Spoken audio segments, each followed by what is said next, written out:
Welcome to Pretty Lies and Alibis. Let's seek the truth and travel the long road to justice together. What you know, Alibis? Welcome to another episode of Pretty Lies and Alibis. I'm Gigi. Good to have you here. It is Tuesday. I didn't get in part 2 yesterday. We had some storms roll through. My internet was really choppy, and I didn't want to risk doing a whole episode for nothing. So we're going to get this covered before testimony starts today. Before we jump in, if you're watching on YouTube, you know the drill. Don't forget to hit subscribe if you haven't already. Like the video, share it with your friends, and you can ring my bell if you want notifications of when I post new content. Click the little bell icon. Music fact of the day: Led Zeppelin's biggest hit is Stairway to Heaven.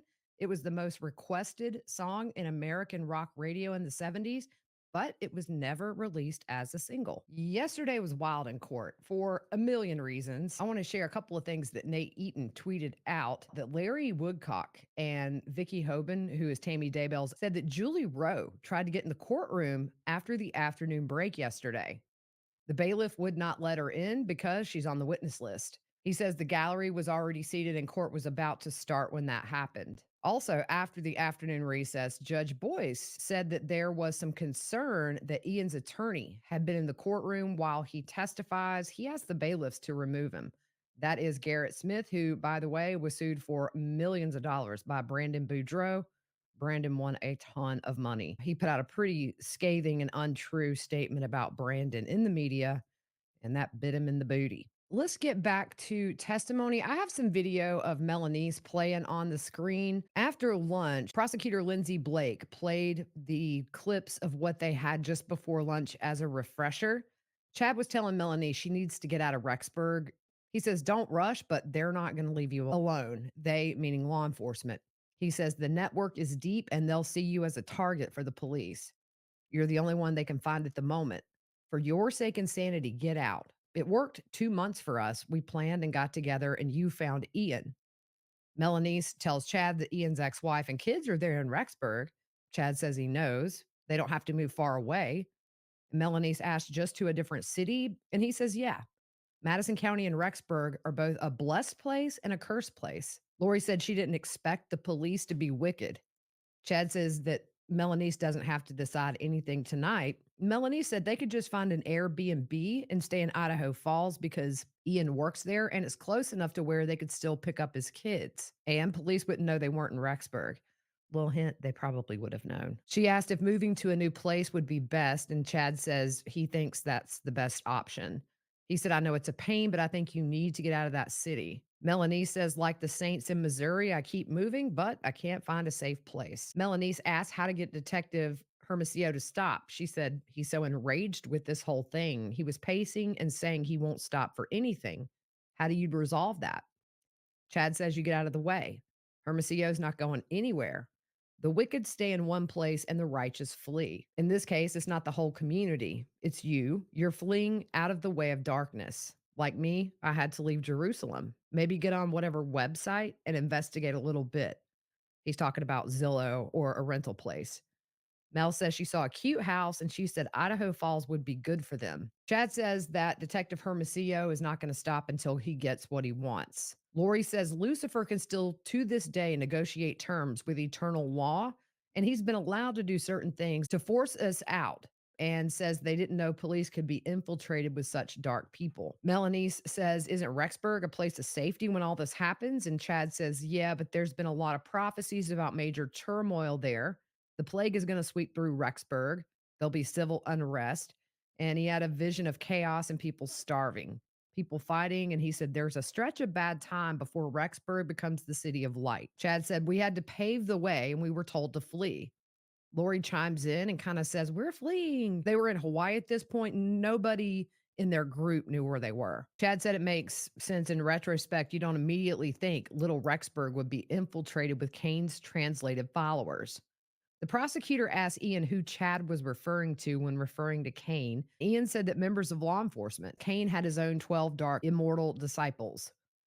Lori says there's so many light multi-creations there, and of course, there's dark ones too.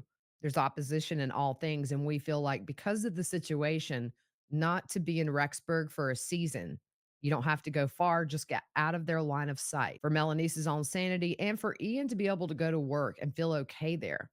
Melanie said it's eerie when Ian isn't there and she doesn't want to be there by herself. I did go through this briefly yesterday, but I went back because the audio was a little hard. So I cleaned it up and was able to add in. I thought I would just reread some of this for clarity. Lori says you've done everything to decorate that place so cute and adorable, but Chad jumps in and says, look in Idaho Falls for a little place there. They have nice houses for the same price. Melaniece says she would live in a dumpster with Ian, and they all laugh. When Melaniece told them that Ian knew everything, he meant their mission, their religious beliefs, and they had chosen what role they would play in the world. Ian learned about light and dark, casting, people becoming zombies, and Melanie shared it with him, but it all originated from Chad. He said, this recording goes against the LDS faith. I'm going to play a clip, and I really think it's just important to kind of hear their voices and hear how they're talking and their tone. So I'm going to play this joint blessing audio that Chad and Lori did for Ian and Melaniece. Ellen, Ian, and Jackson, and invite all those others Raeliel and Ilana to join us, and all others in the heavenly realm that are willing to participate at this time.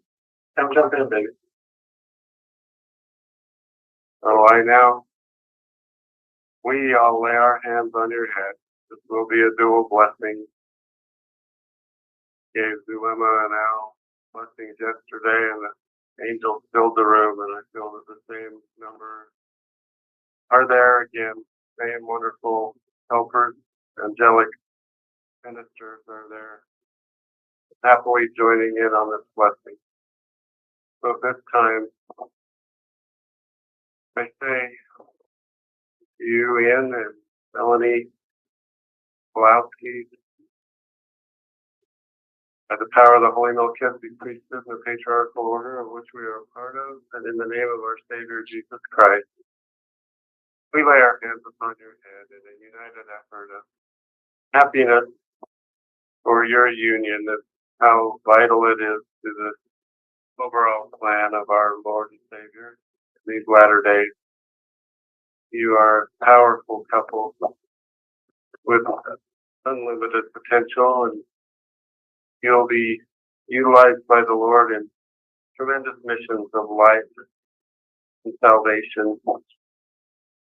Or you'll team with Mother Earth to help cleanse the earth at times through earthquakes, moving mountains, changing rivers, but also healing hearts of mankind through your powerful testimony. Trials you're going through right now are events that you'll be able to share with others who are experiencing trials in the future. You'll be able to relate to them and understand what they've been through, the persecutions that they've faced by supposed Christians, and you will make it so much easier for them to transition to accepting the gospel. I see you both all over the world through portals, helping those who need to come to Zion. I see you back and forth, raising your children, but also leaving them in the care of trusted family members because of your great power and importance. You will spend days and weeks at a time helping bring groups to Zion. Those are wonderful promises, and I know they will come true. I bless you now on a more personal level. Melanie, you can quickly heal from your illness. That combined group will use their healing power to strengthen you and bless you. We reach into your physical body and extract any spiritual or physical illnesses, pain, phobias, all kinds of possible darkness that has been implanted in you. I remove it all. I sever all negative cords. And this blessing includes the end, that we are doing this for you as well, in severing all negative cords and putting you of weapons and lifting curses that have been placed upon you. Now I just cleanse you of that darkness that's placed you at the police station. Once again, we just thank you for your valiant way, your strong, resolute devotion to the gospel and to our team. What you've accomplished this week will resonate with you throughout your life and through the eternity. The blessings that you'll receive for your faithfulness and for taking the steps you have. I bless you now by binding your hearts together more than ever, literally wrapping around each other and putting cords of light around them, that you cannot be separated spiritually, and that even the times where you're apart, the physical world, you'll still feel that connection and unity. You are a special couple who have known each other in the past and have helped each other so much already. And your union will be looked upon as a true love story, happiness and how to treat one another. Be an example to thousands and even millions of how a man and a woman should respect and love each other. I bless your union and know that the Savior is standing there with us, and He is very pleased, very, very pleased with your choices. They might not make sense to the celestial world, but in the terrestrial and celestial world, they make perfect sense. And for your valiant efforts, you will be memorialized, and they're singing praises in heaven. I see it. Choir of thousands, like they make up the songs as they go, like Lolo does. They're praising you too right now, and just singing to the heavens for what you've accomplished. And I do want to include Alan's dilemma and blessing again. Just what a tremendous friendship we formed. 6 of us are on the right track. I assure you of that. I give you my testimony that this is a power team, that we are the genesis of the 144,000. We don't say that boastfully. It just is the beginning of a new terrestrial order. And Ian, we're so grateful you're a part of it. We love you already so much. We miss you and can't wait to see you again. And we will see each other again soon. It feels like we're going into different corners of the world for a short time. The changes are coming quickly to the earth that will allow us to reunite and not be under the pressure of the celestial police forces, that they will have greater problems to deal with, and even those that are pursuing us may have their lives efforts.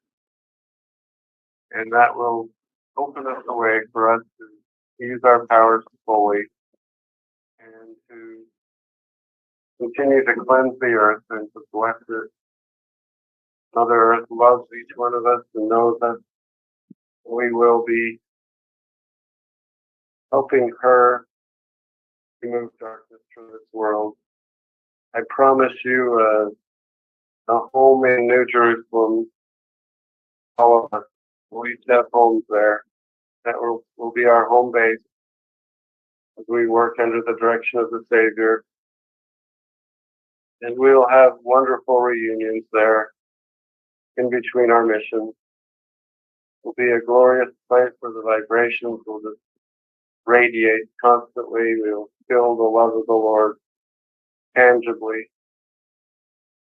We will be beacons of light. We will be pillars of fire. Blessings that have begun for us will just continue to accelerate. So I bless all of us one more time with physical strength, spiritual devotion, and emotional stability as we face these small but trying times. The trials are real. We'll overcome them. And the Lord is watching over us. And I leave this blessing upon us all in the name of Jesus Christ and fill it up unto heaven. Amen. Y'all, this is some wackadoodle stuff right here. Lindsay Blake asked Ian about portals and what was being referenced. He said, upon reaching a certain level of spiritual worthiness, you could open a portal and step through and land wherever you see fit. Of course, he had never heard of this. The prosecutor asks about cutting cords and if he knew what they meant. Ian said cords are anchors to positive or negative forces. He had never heard about this either. They talk about translation, and Ian had heard of that before. It did sound similar, but the context they were talking about was odd to him. Spiritual weapons are similar to cords. They could bind to you and wound you spiritually. They talk about the 144,000, and she asked Ian if he knew what Chad's role would be. He said Chad and Lori designated themselves as the leader of the group. Talking about the police, Chad made reference to the Telestial Police Force. Ian explains in LDS faith, there are 3 kingdoms you would pass into after judgment: the Telestial, which is the earth we live on now; the terrestrial, that's a step beyond; and celestial is the fullness of glory. Telestial police would reference police here on earth. Chad indicated they'd have greater things to deal with eventually, and it would open the way for them to use their powers fully. Chad said they could continue to cleanse the earth. Ian says Melaniece shared that she was worried there were discussions of earthquakes that would happen in Utah, and anyone who was wounded or weakened would be possessed, and then you would have to cleanse those people, cast out whatever possessed them, casting out the wickedness, spreading the gospel. Prosecutor Blake says those that were possessed would be labeled dark, and Ian says yes. They resume the recording. You hear the name Serena at the very beginning, and Melaniece talks about being sad for Melanie Gibb. Lori says they worked on Gibb spiritually healing her and helping her with cutting her cords from Dave all day. Lori says that they worked on her last night, and Melaniece said she did today to cast out all the fear that's inside Melanie Gibb. Lori says it's all fear. It's all earthly fear. She says, I need to talk to her because I didn't get to remind her like I did when she was getting divorced. In speaking about Melanie Gibb, Lori says, you are not a telestial being anymore, so don't go to the telestial world. That's what she's doing, and Dave is talking her into doing it. She said, I need to remind her she is a terrestrial being. David is not, and that's the problem. Chad says he's not going to be. Lori totally echoes Chad here and says he's not going to be. And at this rate, he's not going to be. Sad. I wanted that for her, but I love her so much. I don't think she's going to do it. What's her percentage now? 10% she might do it, but I think she wrote it down. And after she wrote it down, she doesn't really want to do it. I don't think she did, but she's at 10% that she's going to do it. I think they're talking about going to the police and her telling them she didn't have JJ. The prosecutor asked Ian, with Gibb having telestial fear, and now that she's not a telestial being, she's terrestrial, if he knows what's being indicated there. Ian said that that would mean Melanie Gibb had been through translation or was going through it. Lindsay Blake says they talk about cutting cords from Dave and asked if it's a negative thing that you would cut the cord. Ian says that Lori viewed David as a negative. Alex on the call said there's nothing to do in Rexburg, and Chad says, Al, you know better. When the call was placed, Alex was gone from Rexburg. He had an apartment there, but he was not living there. I'm going to play the recording. This is the day Alex Cox died, the day after Tammy Daybell was exhumed. It's very weird in a way. They are sobbing at times. It's hard to tell if they're laughing. Clear the house. Any darkness or movie traps or time bombs that might affect you.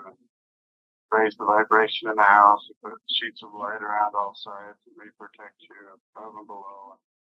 Close all dark portals that are nearby. Feel protected. The dark side can be kept at bay. So this time,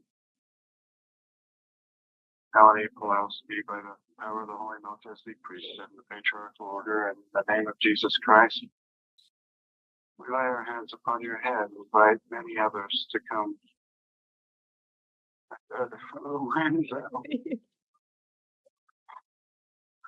Oh boy, might have been Moroni out of the way. I don't know if I'd like that.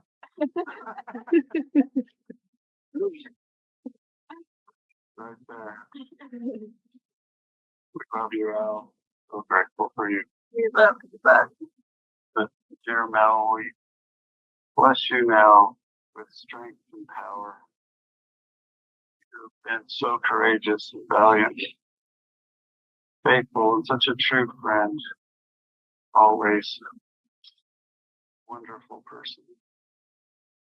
This time, I include Ian in the blessing as well by removing any weapons or curses or negative cords that are attached to either one of you. Just sever them all and turn those curses to whoever sent them and destroy the weapons that you can feel powerful. Fill you with light and love, strength with our healing solution. Pour that into your bodies. Every bit of you, every cell can be rejuvenated and feel that strength. We bind your hearts together. You are an amazing pair. Love you both so much. Bless you with confidence in the Lord. You are moving forward, both of you, so well. Jesus is with us.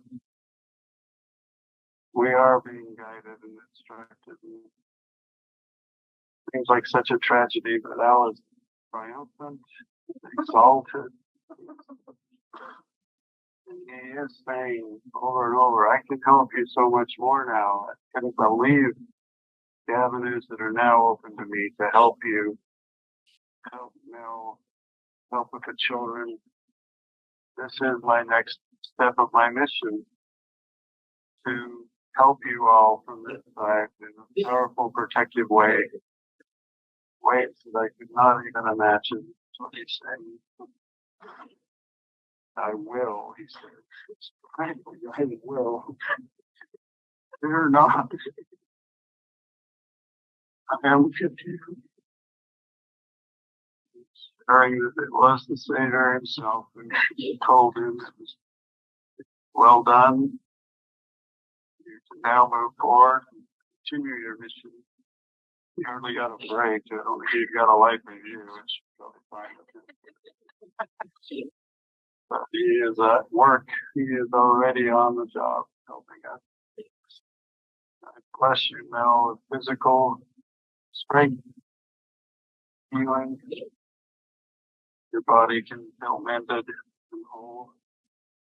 Bless you emotionally. I lock down any anxiety, emotions, your anxiety gene. I put it aside and lock it down. You can feel calm. This struggle.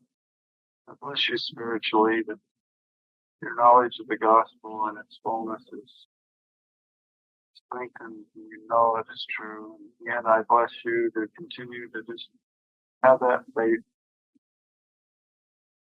You are a powerful man. You're on the Lord's team. I know you're struggling with your ex-wife and those kind of issues. But the Lord is with you more than you ever believe. He's right there. In that room, there are dozens of angels who are eager for you to succeed. You will.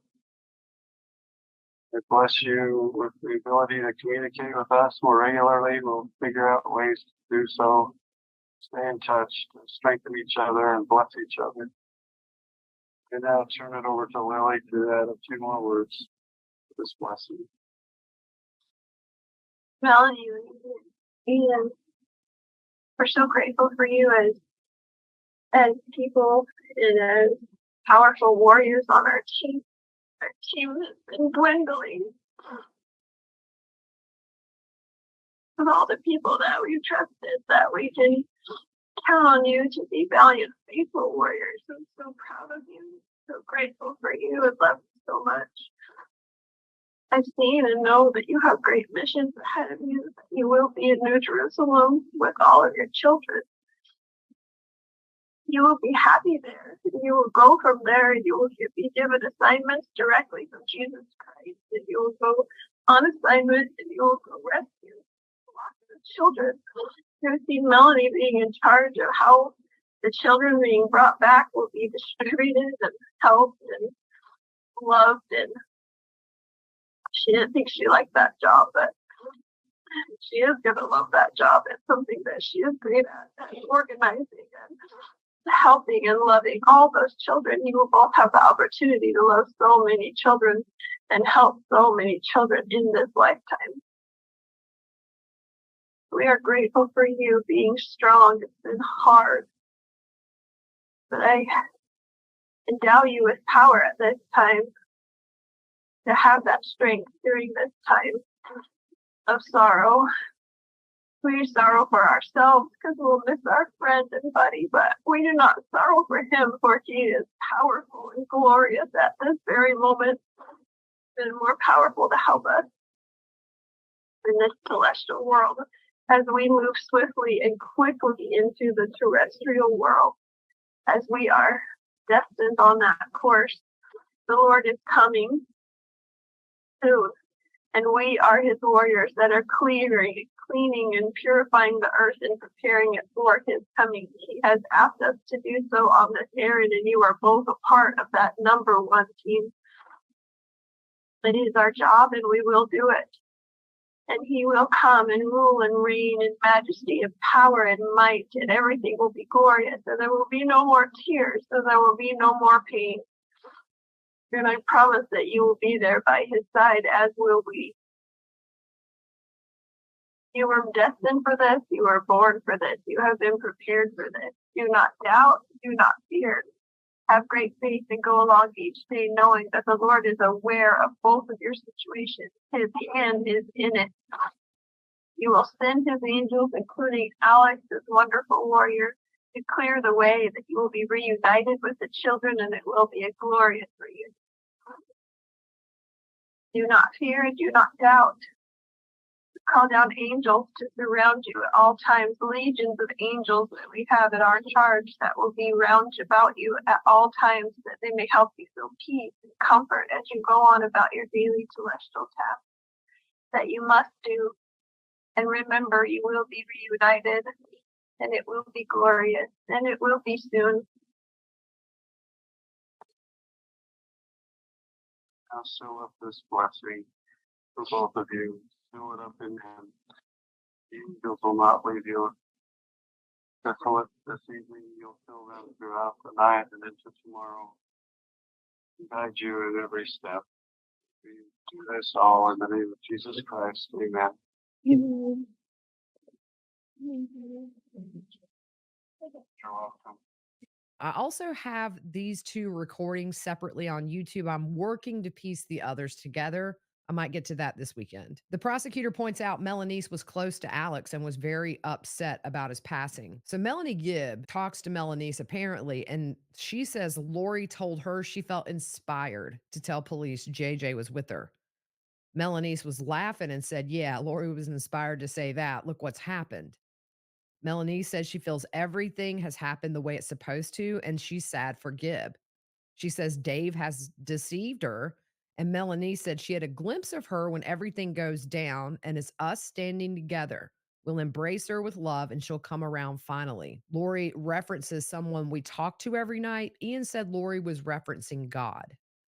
Melaniece says, Dad, which is Chad, you were saying to get money out so Ian's ex, Natalie, couldn't get more child support when she figured out I have money. Lori says, Ian taking care of you is so sweet. Ian said in the beginning he was open to hearing these beliefs, but at this point in the recording, he was not. He's asked if Chad and Lori are together on any other calls, and he really doesn't remember. He knows he made 9 recordings in all. It was very common for Chad to offer a blessing when they talked, and it wasn't anything Ian was used to in standard LDS teachings. Back to the call, another part that's just in clips. Lori says, "What did you talk to Miss Zulema about?" Lori asks what she's doing, and Melanie says, "I asked her what did mom and dad say?" And she said that she had called Melanie's first and hadn't talked to Chad and Lori. Zulema said she didn't know what Alex would want, and Melanie said he didn't care for anything in this world. He just wanted his guitar out of the house, and I said he would probably want to have it simple and cheap, be cremated, and I said, "Talk to dad. He knows how to do all that stuff. He was a sexton." Dad being Chad. Chad says that that would be the best way, like Charles, just simple. It's really disgusting because at this point, Melaniece is giggling and says, "Well, not like Charles." And Zulema says, "Well, maybe in the way of having him cremated."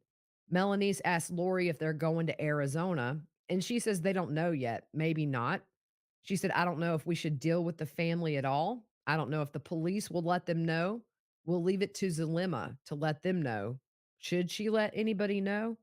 Melanie says, "Yeah, I thought of that too." Melanie said, "I don't want Brandon to know. I want him to be in fear of Al the rest of his life." And she kind of laughs. Horrible to hear, honestly. Lori said she should fear him now more than he ever has. He's number one on Al's list. Melaniece said she felt so much peace on that blessing that Al's going to be with, and Melaniece names a couple of her kids. Lindsay Blake stopped and asks why Lori and Chad would come to Arizona, and the reason is that's where Zulema and Alex were living, so it was the most appropriate location that they may come to since he died. Back to the recording, Lori says, "I was telling Al, Tammy was here the other day, and she said how the Rexburg police were ridiculous. She told me that." Melanie laughs and says, "Yeah, we know that already." Lori says Tammy conversed with her, and Al was laughing at that so hard. He's going to be handling the police from now on. Melanie says he can handle Detective Hermosillo. Melanie said the police have a hard drive that has all of her pictures on it. She says she's frustrated and they have no reason to keep it.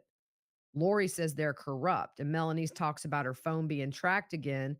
And Chad said it is, and it's the Rexburg PD. Chad says to have faith so they can hopefully get all that back. Melanie said she didn't care. Melanie didn't know if she should call and ask for her things back, or they may corner her for hours if she showed up. Chad said it would start the circus all over. And he says Al's death is a marker for them all to move forward and trust in the Lord. Chad says, hopefully we can get it back soon. Lori says they told them with Charles's murder, they'd give their stuff back and they haven't. Melanie said if they come to her, she'll shut down and tell them her uncle died and just not talk. She says she has nothing to say. Don't talk to me. She says that her and Ian are staying in her townhome. Lori says they'll protect it. And Lori says to email the landlord and tell them that Alex has passed away. Melanie said she thinks Al put in his 30 days. Lori says we don't care about his stuff. Just give it away. Chad mentions maybe Goodwill, and she asked if they want anything, and Lori says no, she doesn't want anything of Alex's. Melaniece wonders if Zulema does. Melanie says they took his swords and guitars, and Lori asked if they got that Band Hero on the Xbox 360, and Melanie says, yeah, they got that. Lori says she doesn't care about anything in that house, and Melanie's asked if this is Lori's phone number. Lori says it's the one they're using today, and they talked to Al on it. So the police may have got it when they searched the house. They may change that number. Right there goes to show you culpability with Lori. She's avoiding police. If you a million times believe in what you're preaching, then shout it to the world. We killed zombies. We did the world a favor.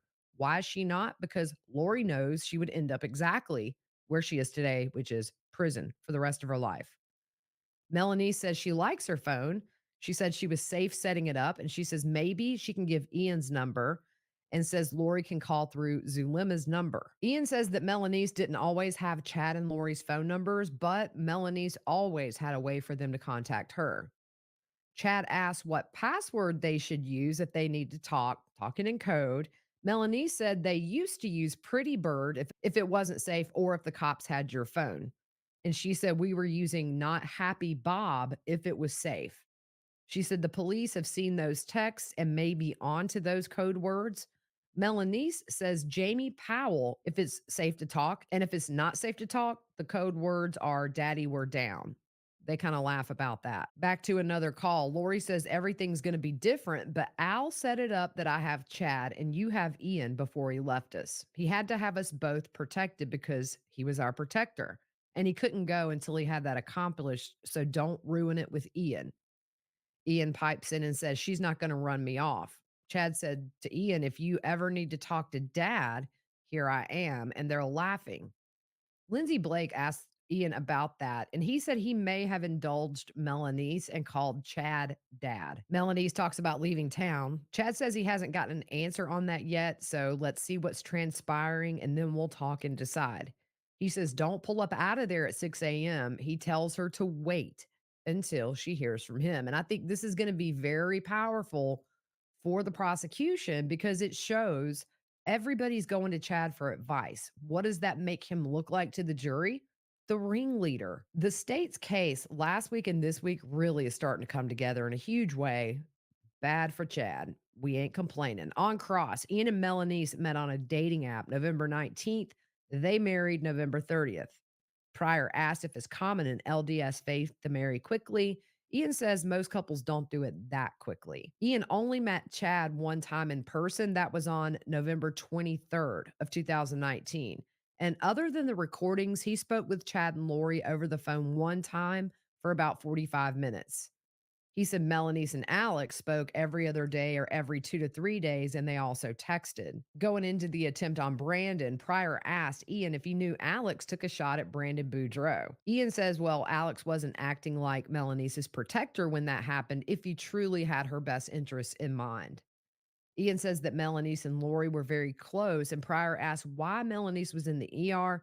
He just said she had a medical issue. None of your business, dude. This is the part where Judge Boyce sends Ian's lawyer out of the courtroom, and he tells John Pryor that he can inquire if there was any potential influence of Ian's testimony. Ian says that's Garrett Smith, his attorney, and he's licensed in Arizona. Pryor says he listened and nodded his head in response to questions. Is that true? Ian says no. They bring the jury back in. Of course, Pryor asked if he met Melanie Gibb. No. Pryor says there were talks about Tylee and JJ being missing on November 23rd. He says he learned of that later. He had contact with police December 5th or 6th for the first time when he went and expressed his concerns. Pryor asked at the time of that contact, was he aware Melanie Gibb had not gone to police to tell her side of the story? Ian was not aware. There was a discussion on the 5th or 6th if she was going to the police.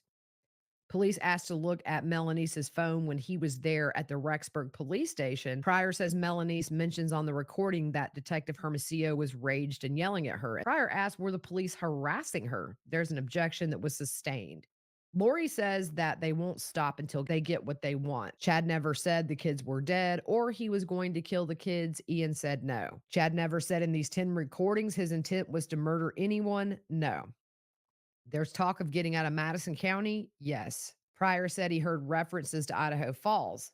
He said, I never heard them say run and hide. He asked who the prosecutor is in Madison County. There's an objection that's sustained. Pryor says Melaniece, Lori, and Alex felt the police were corrupt in Madison County. Objection sustained. There were a lot of objections. Pryor says there's talk about Kane. You talk about it. Were they talking about Kane being the police in Madison County? Yes. Ian says he is separated from religion pretty much at this point. He understood that Chad would be the leader of the 144,000. He said there were code words and burner phones being used by everybody. And Melaniece not only saw Chad and Lori as parents, but as spiritual leaders. Ian doesn't know if Alex knew he would die. He says he died of pulmonary edema. Can you imagine what that jury's thinking right now with Tammy and Alex both with the pulmonary edema? They're probably thinking connected. Chad and Lori did talk to Melaniece before Alex died, saying that there would be a powerful spiritual attack.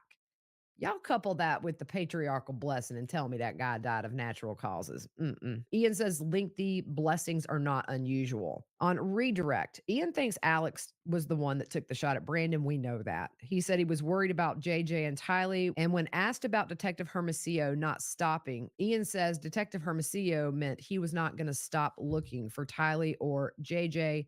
If I look a little disheveled, it's because my cat brought in a chipmunk and I had to chase the cat around the house with this cute little chipmunk. It's fine. It ran off. I caught it. So, yeah, that's how my morning started. Getting ready for day 18. I'm hoping to go up the week after next. It could be the defense case, but maybe I'll get lucky that week and we'll have Chad's kids on the stand. That's the plan for now. I'll see you guys later today. Don't forget to come watch with us on YouTube. I'll be live streaming testimony all day in there chatting off and on. Until the next episode, we'll see you soon.